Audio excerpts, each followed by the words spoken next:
I'm Tanner Fettig, and I want to talk about some of the threats to the company, suggestions for upper management, diversification of the company, and finally, finish off with what we have learned. The first point I would like to discuss is some of the opportunities and threats for Delta. The first opportunity is the increasing amount of travel for millennials and Gen Z. Both generations are choosing to spend their money on experiences and travel rather than material items. Having the ability to capitalize on this need to travel can create a very large asset for Delta. The other large strength for Delta is their strong financial resources. The airline industry is one of the most expensive industries to start and grow in. Having strong financial stability allows Delta to continue to be a leader in the industry. Currently, Delta's largest threats are environmental and global illnesses. Both can be uncontrollable and greatly affect how the business runs. This is shown to be more prevalent this year as COVID-19 shut down air travel for a large portion of the spring. So what can Delta do to strengthen its position in the market? Delta can continue to implement new technology as it becomes available. So what do we recommend Delta to do? We recommend Delta increases their customer service relations. By doing this, Delta can create a service that is unmatched by its competition. They can also develop and implement new safety protocols for its guests.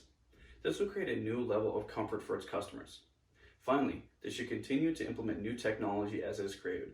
Having things like tickets on your phone increases the ease and comfort for Delta's guests. Now let's talk about diversification. Delta has been pushing to diversify as much as they can. They've done this in a variety of ways, including vertical integration, acquisitions, and partnerships. Today I would like to talk about a few that they have done. In 2012, Delta acquired an oil refinery in Pennsylvania. This move looked to be a good investment at the time. As fuel costs were continuing to grow, Delta at the time estimated that they would save $300 million a year on jet fuel costs. Though, this proved to be a question mark for Delta. This is because this particular oil refinery was an outdated plant and would need a very large investment to become an asset.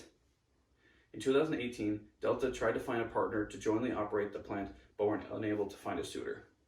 In 1996, Delta partnered with American Express to create a Delta SkyMiles credit card.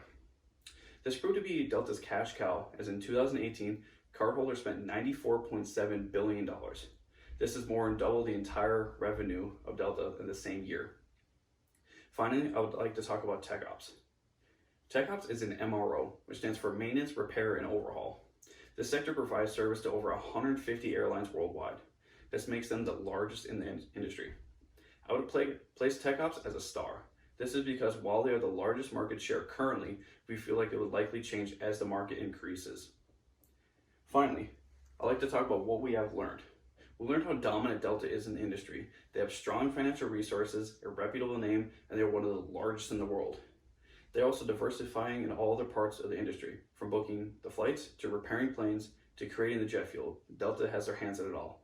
By having this large amount of vertical integration and by continuing to create an experience for guests, they can completely dominate the market.